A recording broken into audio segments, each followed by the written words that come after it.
Hello friends. आज वादे के मुताबिक 30 डेज की जो संकल्प है उसका तीसरा पड़ाव। जैसा कि आपको पता है कि केमिस्ट्री की एक चैप्टर ऑलरेडी खत्म कर दी गई है जिसमें कार्बन कंपाउंड उसका नाम था। वहीं दूसरी तरफ आपको रिप्रोडक्शन चैप्टर भी एसेक्सुअल और सेक्सुअल इन प्लांट्स तक खत्म हो चुका है। तो मैंने आपसे एक प्रॉमिस भी किया था कि मैं अपनी एक ऐसी स्लाइड बनाऊंगा जिसमें सारे प्रीवियस ईयर का संकलन भी होगा और प्लस उसमें आपको एनसीईआरटी और जितने भी अदर बेस्ट रेफरेंस बुक्स हैं उन सब का संकलन होगा। तो पूरी रिसर्च के बाद अपनी लैंग्वेज में एक अपने अंदाज में उसको लेकर के आपके सामने मैं प्रस्तुत हूँ। शुरू करते हैं जर्नी रिप्रोडक्शन की एक नई स्टाइल में विद विज्ञान का ज्ञान। और ध्यान देने वाली बात है, इस चैप्टर के इसी वीडियो में टोटल इस सीरीज में आपको 30 क्वेश्चन दिए गए हैं जिसको देखने के बाद आप किसी भी सैंपल पेपर से मैच करेंगे तो आपको एक हद तक 99% ऐसा लगेगा कि सर ने सारा चीज़ इसमें कवर करा दिया। ये एक वीडियो आपको पूरी कंटेंट भी देगा, एग्जाम के आपके डर को भी कम करेगा और सोल्यूशन सेट भी देगा। सारी चीज़ें आपके साथ रहेंगी। कहीं कोई दिक्कत नहीं आने वाली है। बच्चों अब शुरू करते हैं। जैसा कि अब हम लोग एक पहला क्वेश्चन आता है कि हाउ डू ऑर्गेनिज्म रिप्रोड्यूस। तो ऑर्गेनिज्म रिप्रोड्यूस इसलिए करते हैं कि जिससे जब तक हम दो पेरेंट्स या एक सिंगल पेरेंट भी, वो एसेक्सुअल सेक्सुअल की बात दूसरी है, लेकिन सवाल है कि हम रिप्रोडक्शन कैसे करते हैं। तो हम रिप्रोडक्शन करते हैं बाय ट्रांसफर ऑफ गैमेट्स। अगर हम अपनी बात करें तो, क्योंकि हम ह्यूमन बींग्स हैं, मैक्सिमम एनिमल्स इस चीज को करते हैं। हालांकि उसमें भी कैटेगरी है, prokaryote, eukaryote, plants, animals, single cell, multi cellular, बहुत सारी चीज़ें हैं। लेकिन कुल मिलाकर के रिप्रोडक्शन करने का जो तरीका होता है वो होता है ट्रांसफर ऑफ गैमेट्स। और वो तब होता है जब एक गैमेट दूसरे गैमेट से फ्यूज करता है। अर्थात कुल मिलाकर के fusion of gametes causes fertilization and this leads to the development of a progeny और baby and this is called reproduction when we are maintaining our species. मतलब हम अपनी पीढ़ियों को, अपनी नस्ल को बराबर बनाए हुए हैं। फ्रेंड्स, इसके दूसरे पड़ाव में देखिए।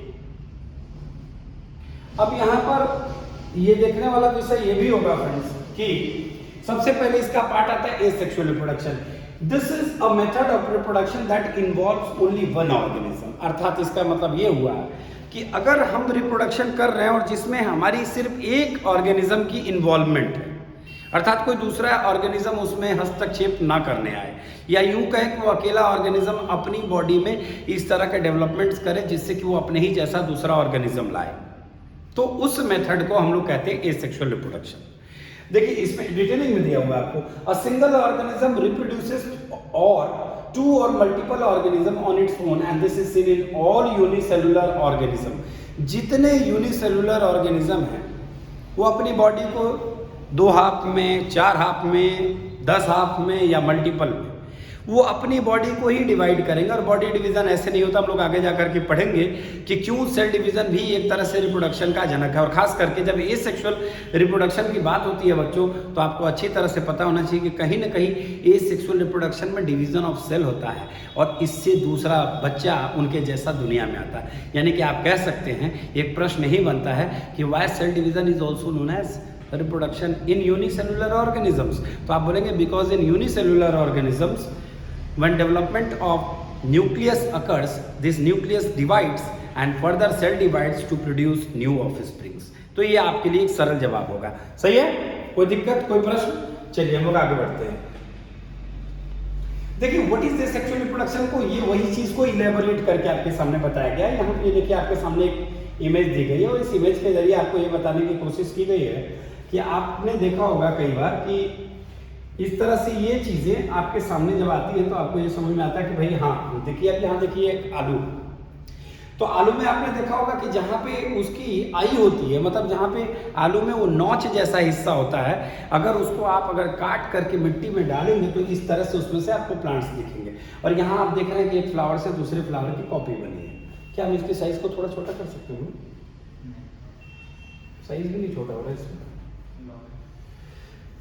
कोई नहीं, चलिए। तो ये बच्चों देखिए, ये फ्लावर अपने ही जैसा दूसरा फ्लावर प्रोड्यूस किया, दोनों बिल्कुल ही जेनेटिकली सिमिलर है। अच्छी बात भी यही है और बुरी बात भी यही है। अच्छी बात ये है कि पेरेंट्स अपने ऑफस्प्रिंग को पहचानने में बिल्कुल देरी नहीं करेगा, बिल्कुल टू कॉपी आएगा। और बुरी बात यह है कि अगर पेरेंट्स भी उस बीमारी से ग्रसित था और गलती से वो बीमारी युक्त सीड या उसके किसी पार्ट को हमने कल्चर करके उसको वापस ला दिया तो वो बीमारी कंटिन्यू रहेगी। जो चीज़ें हम में वेरिएशन करके बहुत सारी चीज़ें बदलाव आती हैं। एक प्रश्न एक बच्चे ने मेरे से कल पूछा कि सर ये बताइए, हम दुनिया में हज़ारों करोड़ों लाखों अरबों लोग हैं, हम सभी का चेहरा अलग अलग क्यों है? हम सभी ह्यूमन बींग्स हैं, हम सभी में कहा जाता है कि 99.99% डीएनए भी सेम होता है, फिर ये 0.1% में पूरा हाइट, हेल्थ और ये सारी चीज़ें कैसे बदल जाती है? तो हमने बोला कि बेटा देखो, DNA is the important source of carrying that inheritary information from one generation to another generation. ये तो तय है कि आपके पिता से आया, आपके अंदर आया, तो वो चीज़ आपके लिए बोनफुल तो होगा ही, कहीं ना कहीं लाभदायक होगा। लेकिन सवाल ये है कि जो पेरेंट्स के ट्रेट्स आए, हो सकता है आपके पेरेंट्स लंबे हैं तो आपकी उनकी लंबाई आप में आ जाएगी, वो काले हैं उनका कालापन आ जाएगा, वो गोरे हैं उनका गोरापन आ जाएगा, उनके बाल घुंघराले हैं आपके घुंघरालापन आ जाएगा। तो पहले ये भी तो लगना चाहिए ना कि जैसे कोई कार भी कंपनी अपनी कार बनाती है तो उसमें अपनी ब्रांडिंग करती है, तो कहीं ना कहीं हमारे माता पिता ने हमें जन्म दिया तो वो अपनी कुछ तो लोगो छोड़ेंगे हमारे ऊपर, कहीं ना कहीं तो दिखना चाहिए रिफ्लेक्शन कि हाँ अब मैं एक इंडियन पेरेंट्स का बच्चा हूँ और मेरा शकल अफ्रीकन हो जाए तो खुद ही लोग बोलेंगे कि यार ये तो अपने माँ बाप की औलाद ही नहीं लग रहा। तो कहीं ना कहीं वो एक छाप छोड़ना जरूरी है। हम देखते ही कहते हैं ये अमेरिकन लग रहा है, ये नेपाली लग रहा है, या चाइनीज़ लग रहा है, जापानीज़ लग रहा है, तो वो जो 0.1% की जो वेरिएशन होती है वो कॉज करती है हमारे चेहरे में भिन्नता, हमारी पर्सनालिटी में भिन्नता। हाथ, पैर, आँख, नाक, कान सब एक जैसा होने के बावजूद भी ये सबसे महत्वपूर्ण चीज़ होता है कि हमारे चेहरे की हल्की सी बनावट, किसी का ओवल फेस है, किसी का रेक्टेंगुलर फेस है, किसी का स्क्वायर फेस है, तो ये कहीं ना कहीं एक महत्वपूर्ण बदलाव वो भी हमारी जीन्स ही निर्धारित करती है कि हमारे फेस का टाइप कैसा होने वाला है। और बहुत सारी चीज़ें हमारे आसपास के एनवायरनमेंट में भी डिपेंड करता है। ये चीज़ हम लोग आगे डिस्कस करेंगे इस चीज़ में। फिलहाल तो ये एसेक्सुअल में ये वाला लफड़ा ही नहीं है, जैसा पेरेंट्स वैसा बेटा। आगे बढ़ते हैं।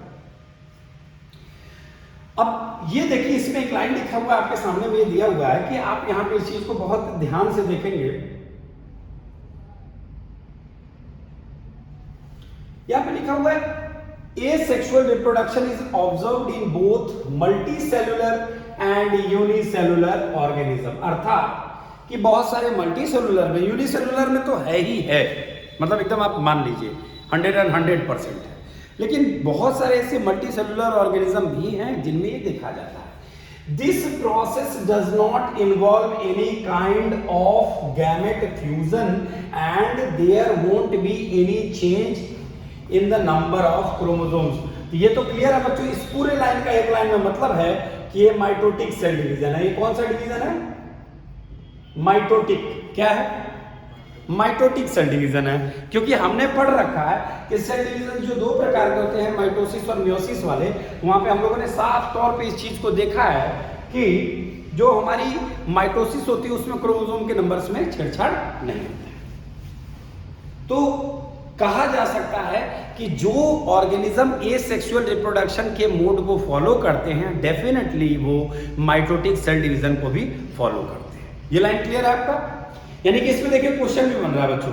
क्वेश्चन क्या बन रहा है कि जो एसेक्सुअल रिप्रोडक्शन है उसमें किस तरह का सेल डिवीजन होता है? तो हमारा आंसर होगा माइटोटिक सेल डिवीजन। क्या कहेंगे? Mitotic cell division. अच्छा, इसमें और भी क्या चीजें होती है कि क्रोमोसोम में कोई चेंज नहीं होगा और इसके अलावा किसी भी प्रकार का कोई गैमेट फ्यूजन नहीं होगा। अब गैमेट फ्यूजन नहीं होगा इसका मतलब, अब जैसे मैं एक पुरुष हूं तो मेरे अंदर में स्पर्म है, एक महिला होगी उसमें ओवम होगा, तो हम दोनों अपने अपने मेल और फीमेल गैमेट को फ्यूज कराएंगे तो जन्म होगा एक बच्चे का।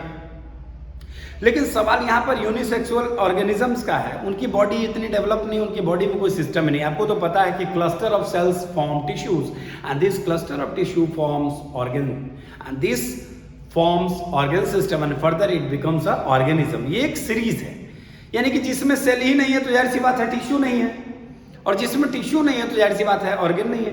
तो जब उसमें ऑर्गन ही नहीं है तो काहे का गैमेट? तो वो क्या करता है बेचारा, अपनी बॉडी को ही जैसे तैसे सेल डिवीजन करके 1 से 2 कर लेता है, 2 से 4 कर लेता है, 4 से 16 कर लेता है, धीरे धीरे वो अपनी जनरेशन। अच्छा, इसमें एक प्लस पॉइंट और भी है बच्चों, जैसे कि आपसे अगर पूछा जाएगा कि इसके एडवांटेज क्या है, देखिए हर चीज का प्रॉस एंड कॉन्स तो होता ही है। तो इसका प्रॉस, इसकी सबसे अच्छी प्रॉस क्या है कि शॉर्ट टर्म होता है। हम लोगों में 9 महीने लग जाते हैं गर्भावस्था में, उसके बाद जाकर के एक बच्चे का जन्म होता है, उसके बाद साल 2 साल 3 साल तक वो बच्चा बहुत नाजुक होता है, उसको पालना पोसना पड़ता है।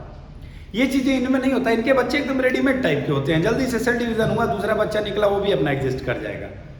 उनको फीडिंग थोड़ी ही करना है, उनको पालना पोसना नहीं है, उनको दूध नहीं पिलाना, कोई चक्कर ही नहीं है। तो ये बड़ा शॉर्ट टर्म होता है।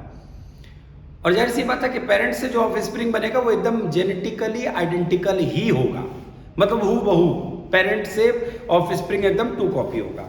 आगे हम लोग बढ़ते हैं। तो इसमें जाहिर सी बात है कि इस वजह से inherit the same genes as per the parent, except for some cases where there is a chance of rare mutation to occur. कभी कभी रेयर म्यूटेशन देखा जाता है। अब म्यूटेशन होता है sudden change in the gene sequence is known as mutation. बहुत ज्यादा जीन सीक्वेंस का लफड़ा ही नहीं है तो म्यूटेशन का चांस रहता नहीं बच्चों। नेक्स्ट, तो पहले तो मैं आपको इसको कर दूं इरेज ताकि आप इसको अच्छे से सॉल्व कर लें।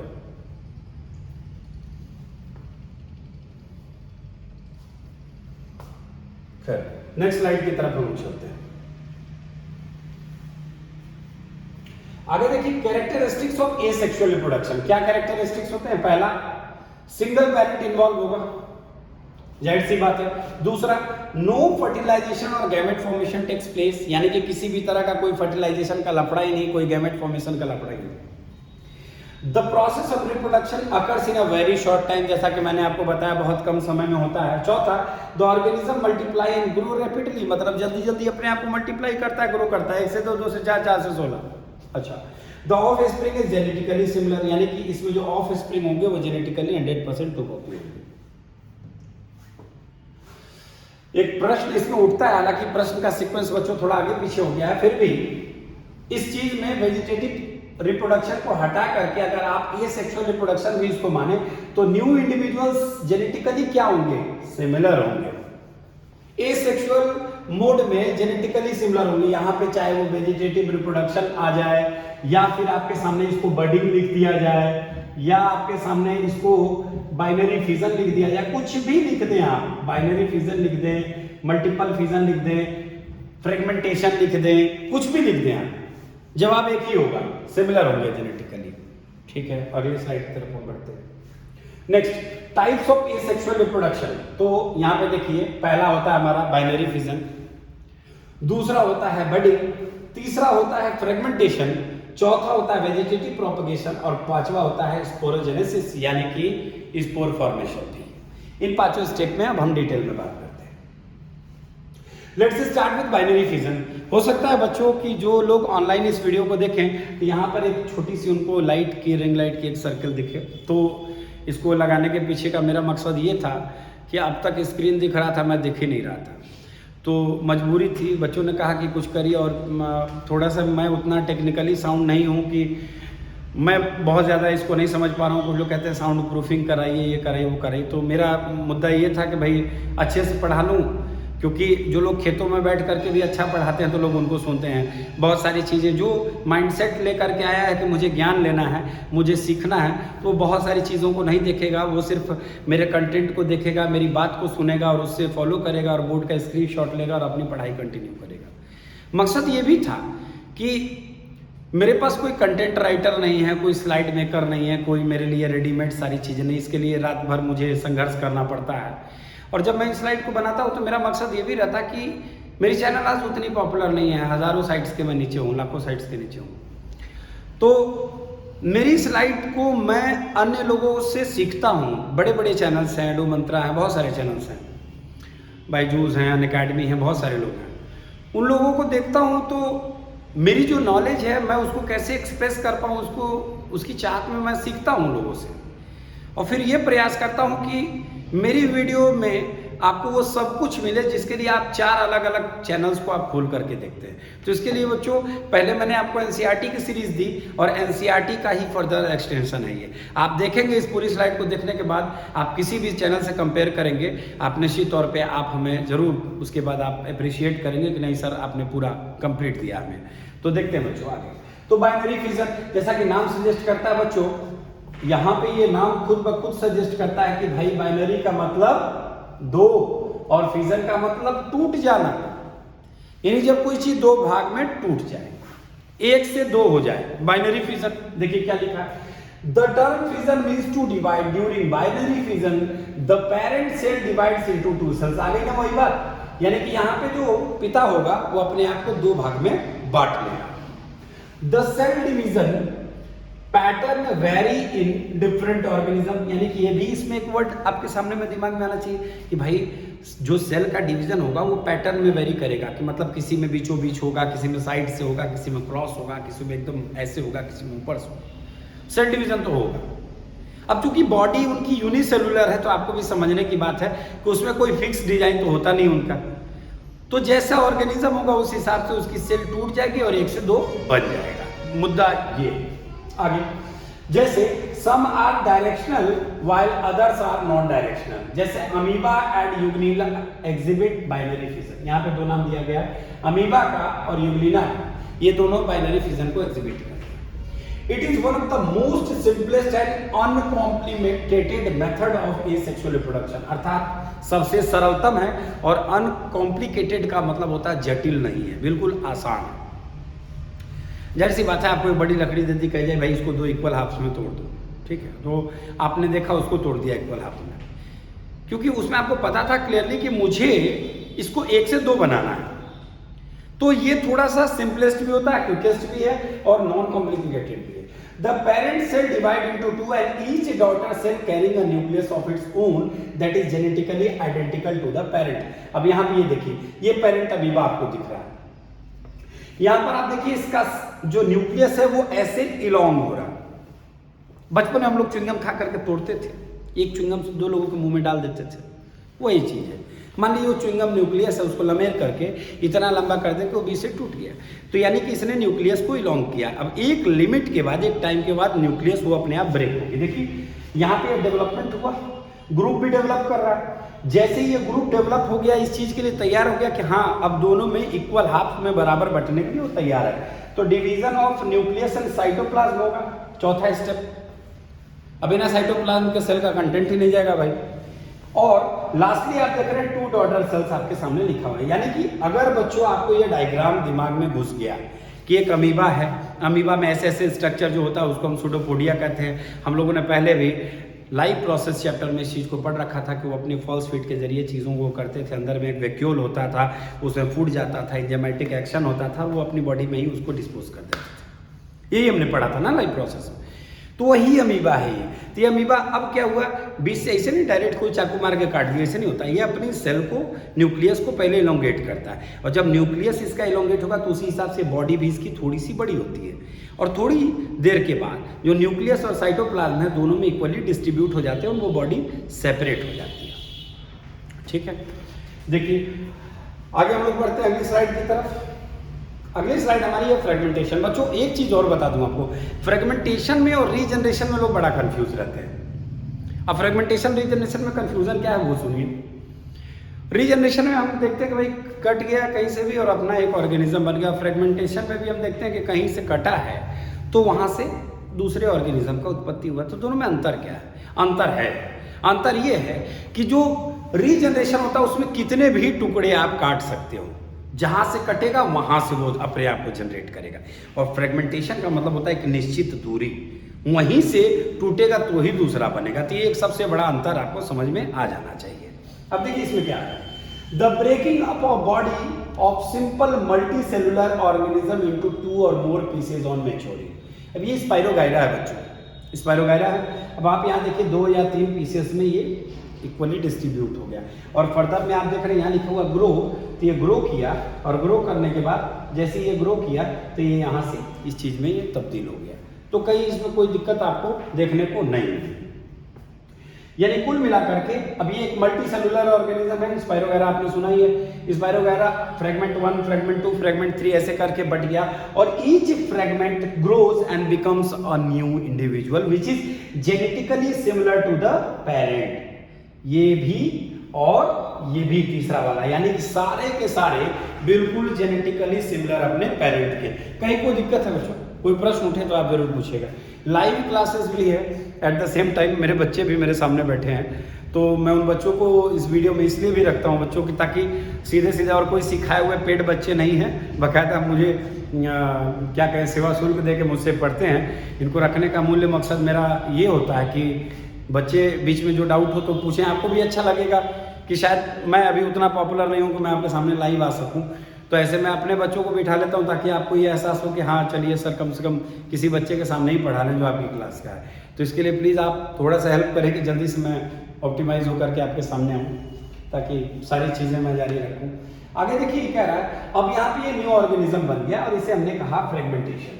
The filament simply breaks into 2 or more fragments on maturing and each fragment grows into a new spirogyra, जो कि अभी हमने आपको बता दिया कि पहले एक पेरेंट स्पाइरोगायरा था, उसने अपनी बॉडी को 2 या 3 फ्रैगमेंट में बांट लिया, फिर धीरे धीरे उसमें डिवीजन हुआ, और पता है किसी भी चीज़ में बिना सेल डिवीजन हुआ वो ग्रोथ नहीं करेगा, तो सेल डिवाइड किया, धीरे धीरे वो मैच्योर किया और वो अपने पेरेंट की तरह 2 कॉपी वो भी बन गया। अब हम चलते हैं अगला स्लाइड। अब इसमें भी देखिए इसको हमने थोड़ा सा और इलोबरेट किया है, इसमें देखिए कई सारी बातें और भी हैं जिसको मैं मार्कअप करके आपको बताना चाहूंगा। जैसे इसको हम लोग स्प्लिटिंग मेथड ऑफ रिप्रोडक्शन भी कहते हैं। क्वेश्चन उठा, which method of reproduction is known as splitting method of reproduction. आपसे क्वेश्चन मिला 1 मार्क्स में, आपसे पूछा जा सकता है, तो आप इसका जवाब देंगे कि fragmentation is known as splitting method of reproduction. Splitting method of reproduction.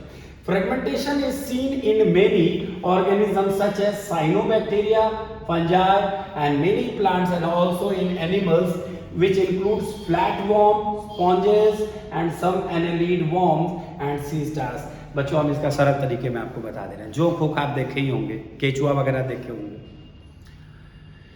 आपने देखा होगा, वो भी फ्रेगमेंटेशन को फॉलो करते हैं। अगर उनकी बॉडी को अगर काट दिया जाए, अगर आपके सामने एक अर्थवॉर्म रख दिया जाए और उसको आप ब्लेड से बीचों बीच काट दें तो क्या होता है? दोनों चलते हैं, मरते तो नहीं है। देखा आपने मरते हो कभी बच्चों? आपने नहीं देखा।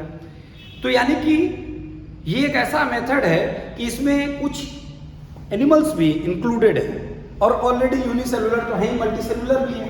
तो यानी कि एनालिड्स में, यहाँ पर आप समझ गए, एनालिड्स में वही ये सब आते हैं आपके जो फूक जितने भी होते हैं। अच्छा, फ्लैटफॉर्म आप जान ही रहे, स्पॉन्जेस जान ही रहे, ये आपको समुद्री चीजें, ये भी आपने नाम सुना ही है। इसके अलावा कुछ प्लांट्स भी, बहुत सारे ऐसे प्लांट्स हैं, और फंजाई जो है वो भी है, और साइनोबैक्टीरिया है।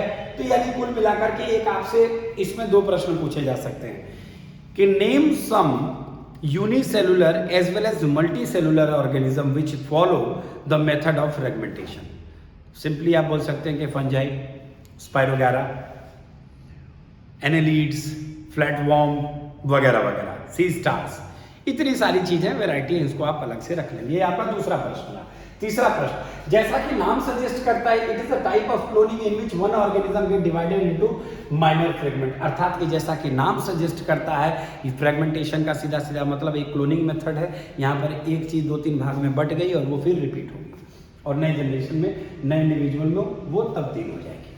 One of the most important mechanism that occur in multicellular organism is the process of fragmentation. Various body or parts which are formed from this process are referred to as fragments. This process of fragmentation can occur both intentionally and unintentionally. अब बच्चों, intentionally का मतलब उद्देश्य पूर्वक, unintentionally मतलब बिना किसी इरादे के। यानी कि हम अगर अपनी भी बॉडी में अगर बात करें, एक लिविंग ऑर्गेनिज्म को भी बात करें, तो बहुत सारे ऐसे लिविंग ऑर्गेनिज्म होते हैं जिनकी बॉडी में गाहे बगाहे, मतलब जानबूझ के या अनजान में भी फ्रेगमेंटेशन होता है, और वो फ्रेगमेंटेशन हमारे लिए लाभदायक भी होता है।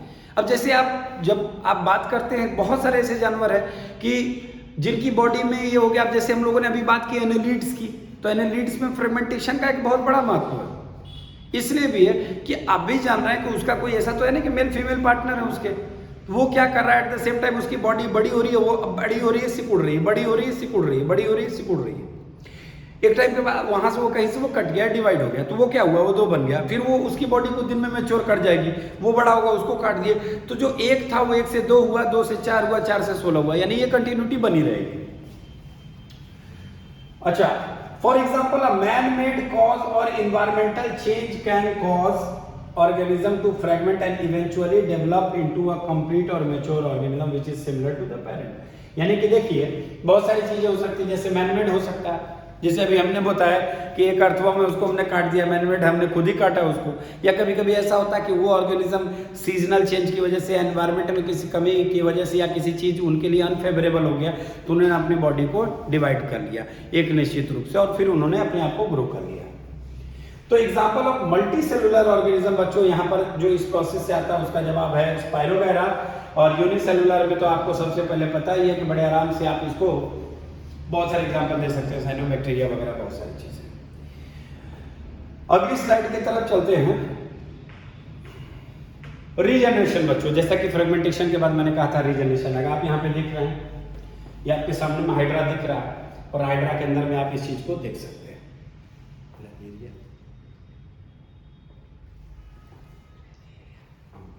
ये यहाँ पे हाइड्रा और प्लैनेरिया, ये दोनों जगह पे ये चीज रहती है। अब देखिए इसमें क्या है, regeneration is the power of growing a new organism from the lost body part. इसका मतलब छिपकली आपने देखा, छिपकली की पूंछ कट जाती है तो आप कहते हैं अरे छिपकली का पूंछ है फिर आ जाएगा।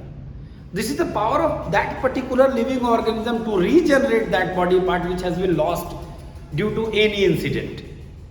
यानी कि प्रत्येक जीवों के अंदर में किसी घटना दुर्घटना में अगर उसकी वो लॉस्ट हो जाए बॉडी पार्ट, और उस बॉडी के उस पार्ट की क्षमता कि वहाँ रैपिड सेल डिवीजन होगा, तो जाहिर सी बात है जहाँ सेल डिवीजन होगा वहाँ टिश्यू फॉर्म होगा और फिर बाद में वो चीज़ आ जाएगी। जैसा कि इसमें बेस्ट एग्जांपल लिजर्ड आपके घरों में अच्छे खासे तौर पे दिखती है।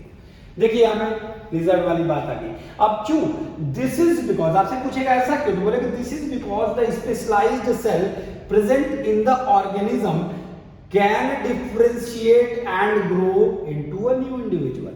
अर्थात कि यहाँ पर बच्चों ये एक कोई जीव था, यहाँ से इसको कट गया, तो ये वाला हिस्सा इसका अच्छी तरह से जानता है कि हमने इसको लॉस्ट कर दिया है, इसका साथ हमने खो दिया है।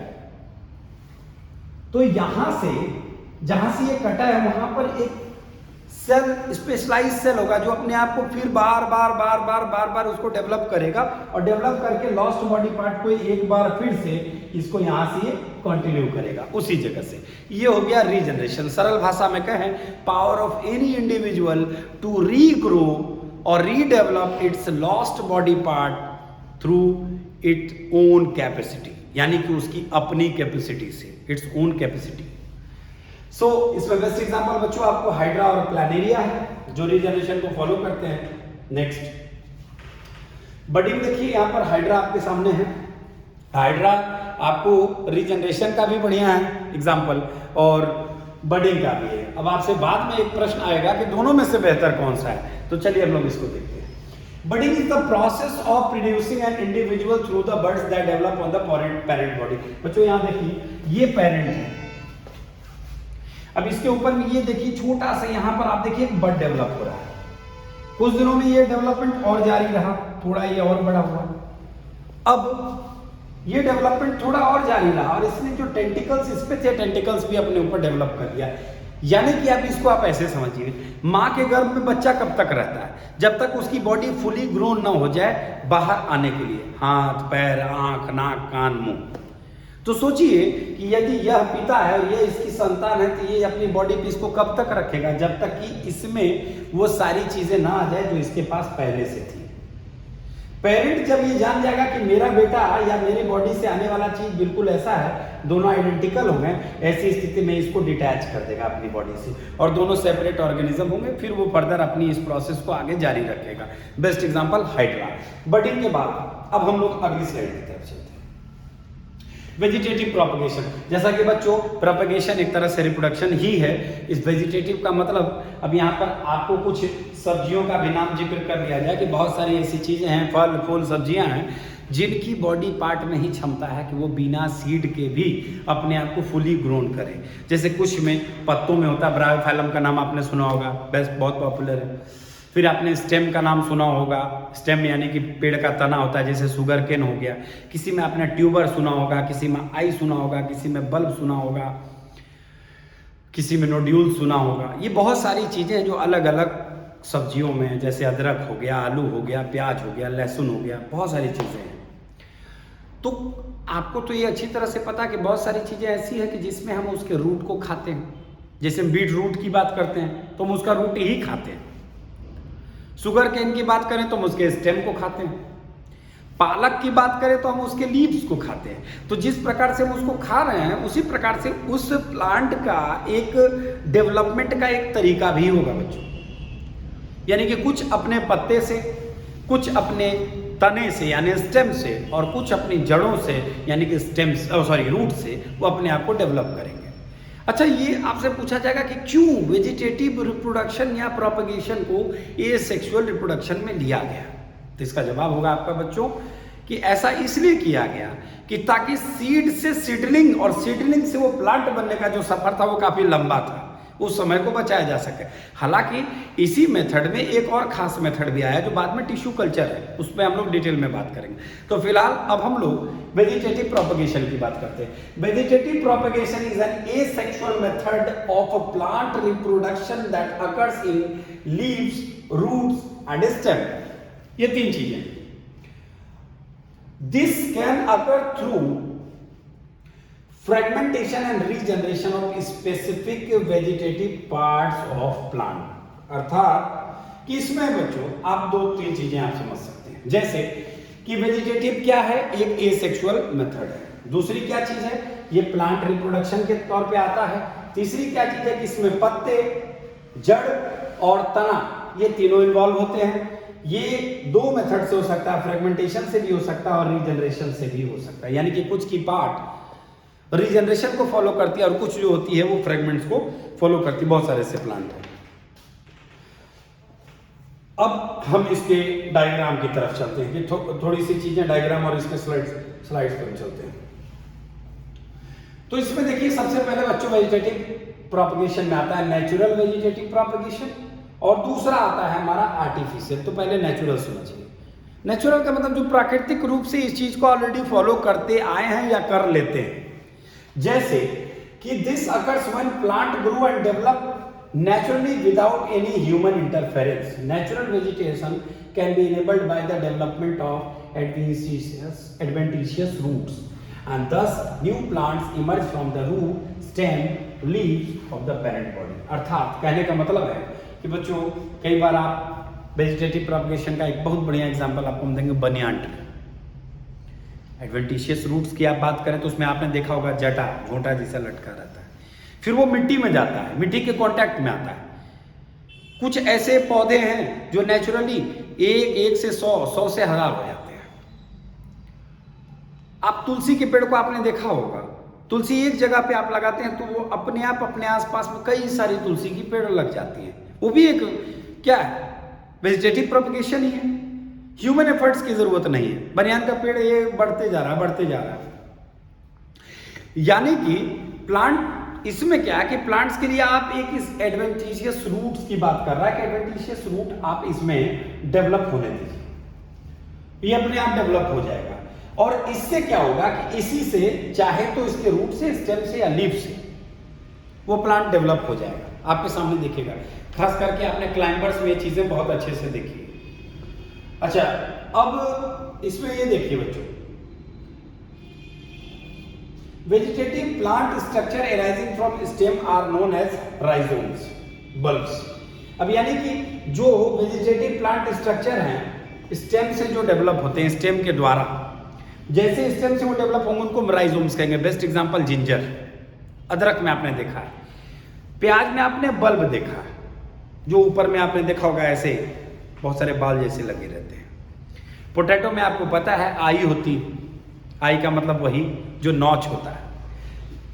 तो इस प्रकार से ये हिस्सों से नेचुरली ये खुद को एक नए प्लांट में डेवलप कर लेता है। इसमें ह्यूमन एफर्ट की बहुत जैसे जरूरत नहीं है। अच्छा, आगे फिर हम बढ़ते हैं। देखिए बच्चों, यहां पर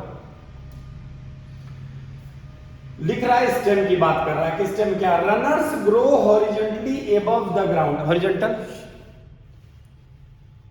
ठीक, अब बात कहां हो रही है, ग्राउंड से ऊपर। जाहिर सी बात है ग्राउंड के अंदर में इसे नहीं दौड़ेगा, वो ऊपर दौड़ रहा है। The buds are formed at the nodes of the runners, और वो जो रन कर रहे हैं, जैसे घास देखिए, घास बेस्ट एग्जांपल इसमें आ जाएगा, आपको आएगा ना। घास में आपने देखा कि घास के नोट्स जैसे रहते हैं। आप जब कभी लोग पूजा में कहता है दूब उखाड़ के लाओ, तो आप उखाड़ते हैं एक जगह से आप पकड़ते हैं तो 4-5 साथ में आ जाते हैं, तो वो नोट से अटैच होते हैं और वो रन कर रहे हैं, ग्राउंड में रन करते हैं, वो फैलते चले जाते हैं, देखा होगा आपने। अच्छा, दूसरा रूट्स की बात करें, new plant emerge out of swollen modified roots known as tubers. Buds are form at the base of the stem, यानी कि स्टेम के बेस में बर्ड्स फॉर्म होंगे।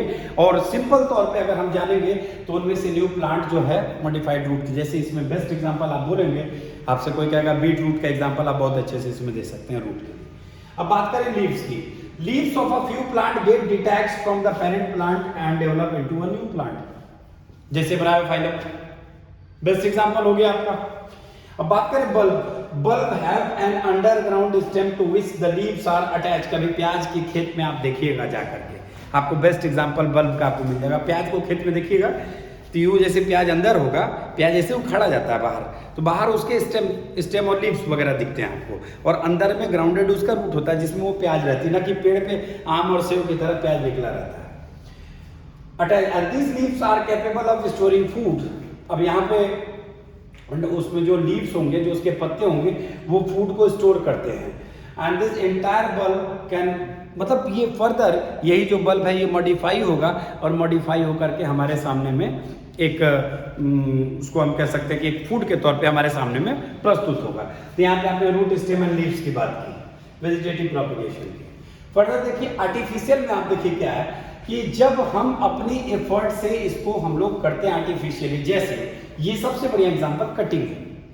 एक बागान में हम गए, वहां गुलाब का पेड़ हमने देखा और गुलाब का पेड़ देखते ही दिल में ख्याल आया, यार ये प्लांट तो बड़ा अच्छा लग रहा है, अब मुझे भी ले लेना चाहिए। तो जिसका वो गमला था उसने कहा नहीं यार मैं अपना पेड़ नहीं दूंगा। तो अगर आप पढ़े लिखे होंगे तो आप कहेंगे कि ऐसा है कि अगर आप अलाउ करें तो मैं इसके एक स्टेम को कट कर लूँ, किसी एक तना को कट कर लूँ और एक निश्चित लेंथ पे आ करके आप उसको अच्छे से काट करके आप ले जाएंगे और अपने गमले में डालेंगे, तो आप निश्चित तौर पे कुछ दिनों में उसके डेवलपमेंट को देख पाएंगे। क्योंकि कटिंग जहाँ पर हम लोग बात करते हैं तो कटिंग में जिस पार्ट से काटा जाता है वहीं से वो अपने बाद में जाकर के अपने रूट को डेवलप कर लेता है और अपनी जो जाइलम होता है उसको एक्टिवेट करता है। बिना रूट के जाइलम एक्टिवेट होगा नहीं, तो ऐसे में वो पहले अपने रूट को डेवलप करता है एंड फर्दर वहाँ से वो डेवलपमेंट लेकर के पूरा प्लांट बन जाता है। तो ये कटिंग में हो गया। और कटिंग में आपके सामने ये ब्लेड दिया गया है कि ये कहीं से आप एक जगह से काट लीजिए, फिर इसको कट करके यहाँ लाइए, गमले में डाल दीजिए, ये हो गया। अब देखिए बच्चों ग्राफ्टिंग बड़ा अच्छा चीज है। इसमें क्या है कि कटिंग किया जाता है किसी प्लांट से, stem of a plant rooted in the ground and the tissue of graft become integrated with the tissue of rooted plant. अब मान लीजिए एक हमारा पेड़ है, हमको पता है उस पेड़ की जड़ों में दिक्कत नहीं है लेकिन उसके तने में प्रॉब्लम आ गई है, तो हमें करना क्या है कि एक निश्चित लेंथ से हम उस पेड़ पर से उस तने को काट के अलग कर देंगे और दूसरे किसी प्लांट का, या उस चाहे वो जेनेटिकली सिमिलर कोई प्लांट हो या दूसरा प्लांट। अब इसमें प्रश्न उठ सकता है कि क्या आम के पेड़ में अमरूद को अटैच कर पाएंगे? तो इसके लिए आपको कॉमनली एक बात सोचना पड़ेगा कि साइज क्या है। अब रूट इतना मोटा है, उसमें एक पतला सा हाथ जैसा टहनी कर लेंगे तो कहाँ से हटाएंगे उसको, कैसे बांधेंगे आप? तो या तो नए आम का पेड़ हो और बगल में एक नए अमरूद का पेड़ हो, मतलब सामने में मैंगो का पेड़ हो और इधर गुआवा का, और दोनों इक्वली लगभग पतले पतले हो, नई स्टेज पे हो, तो हाँ ये पॉसिबल है कि आम की जड़ों का इस्तेमाल अमरूद के पेड़ के लिए किया जा सकता है ग्राफ्टिंग के जरिए। तो ये तय करना पड़ेगा कि उसकी सरफेस एरिया कैसी है उस प्लांट की। जैसी उसकी सरफेस होगी, अब जाहिर सी बात है कि अगर इतना बड़ा ताला है तो उसकी चाबी इस नाखून इतनी छोटी तो होगी नहीं, उस पर फिट होने लायक उसकी चाबी होगी। ठीक उसी प्रकार से यहाँ पे जो सेक्शन और स्टॉक देख रहे हैं ये दोनों एक दूसरे पे इस तरह से कट किए जाते हैं कि आने के बाद एकदम बिल्कुल ही एक दूसरे पे ऐसे अटैच हो जाए और बाद में इनको राउंड अप कर दिया जाए, रस्सी से बांध दिया जाए, ताकि इनके डेवलपमेंट में थोड़े समय के बाद जहाँ पे ये बांधा जाता है वहाँ पे ये नेचुरली खुद ब खुद अटैच हो जाता है। फिर लंबे समय तक आपको इसको बांधने की जरूरत नहीं पड़ती। जैसा कि आप डायग्राम में देख रहे हैं, यहाँ इसको बांधा गया, एक टाइम के बाद ये खुद ब खुद इन चीजों को अटैच करने के बाद एक नए प्लांट के तौर पे ये उभर करके हमारे सामने आ जाता है। लेयरिंग की बात करें बच्चों तो यहाँ देखिए, in this the stem of plant is bent to the ground and covered with soil. एक ये पेड़ आपके सामने दिख रहा है, इस पेड़ में आपने क्या किया कि इसके एक तने को उठाया और उस तने को उठा करके ला करके यहाँ मिट्टी से आपने दबा दिया। तो मिट्टी में जब आपने दबा दिया लंबे समय तक ये मिट्टी में दबा रहा, तो वहीं से इसके नए प्लांट की डेवलपमेंट शुरू हो गई।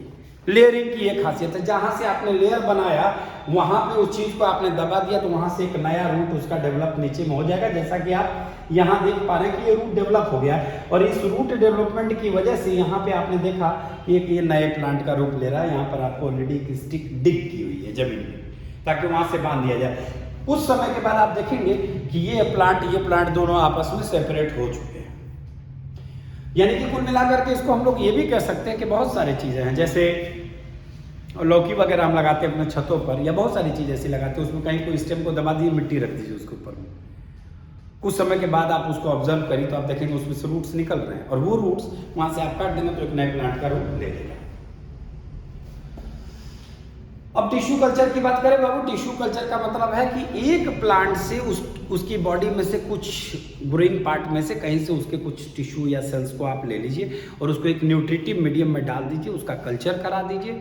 कल्चर का मतलब होता है ग्रो कराना, यानी कि टिश्यू को ग्रो करा रहे हैं। और जाहिर सी बात है कि जब वो बढ़िया से न्यूट्रिटिव मीडियम में जाएगा तो वो 1 से 1 लाख बनने में समय उसको नहीं लगेगा। तो होता क्या है वो देखिए, यहाँ पे टिश्यू सैंपल किसी पेरेंट प्लांट से ले लीजिए, उसको प्लेस कर दीजिए अगार ग्रोथ मीडियम में जिसमें न्यूट्रिएंट और ऑक्सीजन डाला गया। तो न्यूट्रिएंट यानी कि जाहिर सी बात है इस दुनिया में जितने लिविंग ऑर्गेनिज्म हैं सबको डेवलपमेंट के लिए न्यूट्रिएंट्स की जरूरत है, जैसे हमें भी उन्हें भी। ऑक्सीजन आपको पता है कि ऑक्सीजन का सीधा सीधा फंडा, they are phyto hormones, they are plant hormones, and definitely auxin leads to the development of a plant. ये बहुत बड़ी चीज़ है। अब यहाँ से आपने देखा कि sample develop into tiny plantlets, यानी कि जो सैंपल इसमें था वो ग्रो करके छोटे छोटे पौधों में तब्दील हो गया। आप उसको ले जाइए ना खेत में, आराम से गाड़ दीजिए, 1 से 1000 बना लीजिए। अच्छी बात क्या होगी, इसमें आपसे पूछा जा सकता है कि टिश्यू कल्चर करने का या आर्टिफिशियल मेथड इसका करने का मतलब तो सबसे पहला डिजीज फ्री, दूसरा डिजायर्ड कैरेक्टर्स के साथ, बहुत सारी चीज़ें इसमें हम लोग बता सकते हैं। एक पेड़ से 1 लाख पेड़ हम बना सकते हैं। आज के डेट में हॉर्टिकल्चर में टिश्यू कल्चर का जबरदस्त इस्तेमाल हो रहा है, ये जानने वाली बात है।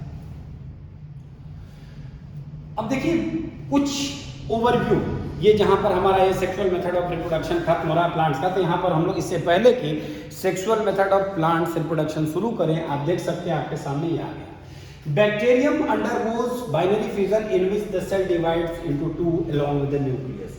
यानी कि आपसे पूछ रहा है कि यहाँ पर आप पहला बोलेंगे कि बाइनरी फ्यूजन में या बैक्टीरियम का एग्जाम्पल दिए। दूसरा जब आप अब फ्रेगमेंटेशन के लिए आपका क्वेश्चन आएगा, ब्लैक वॉर्म और mud worm reproduce through fragmentation, ये नाम आपको याद करना पड़ेगा, आप बिल्कुल स्क्रीनशॉट ले लीजिएगा। तीसरा, hydra reproduce through budding, not only budding and one more regeneration, या organisms such as copperheads undergo parthenogenesis. Parthenogenesis का मतलब आप जानते हैं ना क्या होता है, यानी डेवलपमेंट जिसमें हो जाता है जो बिना किसी मतलब फर्दर वैसी चीज़ों के, मतलब जैसे बिना सीड के ही डेवलप करते हैं कोई चीज़, पार्थेनोकार्पी उसको हम लोग फर्दर पढ़ते हैं। मतलब किसी कहने का मतलब है कि इसका मतलब ये हो गया कि आप बिना किसी सीड के ही किसी चीज़ को आप डेवलप कर ले रहे हैं। और sugar cane can be grown through vegetative propagation. Next slide, मतलब गन्ने के पेड़ की बात हो रही है। अब यहाँ पर आपके सामने एक चीज मैं स्पष्ट कर दूं,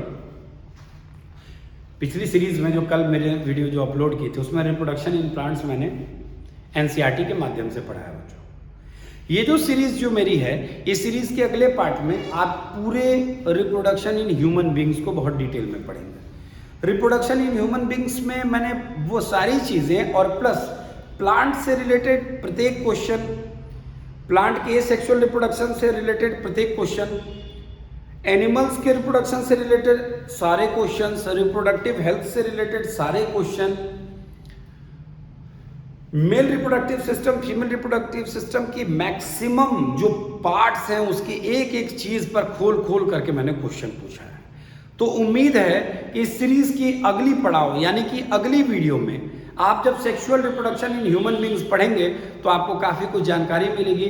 और इसके साथ साथ तीसरी वीडियो की सीरीज में हम वो सारे क्वेश्चंस आपके सामने लेकर के आएंगे जो हमारी स्लाइड में हमने बनाए हैं। और उसमें ध्यान देने वाली बात है, पिछले 10 साल के सारे क्वेश्चंस उसमें मैंने कलेक्ट किए हैं। ये नहीं कि मैंने कुछ छोड़ा है, जहाँ तक कि मेरी नॉलेज है। और अगर आपको कुछ वैसा दिखेगा तो आप कमेंट सेक्शन में मुझे ज़रूर बताइएगा। तब तक के लिए अगली वीडियो में मिलते हैं। धन्यवाद।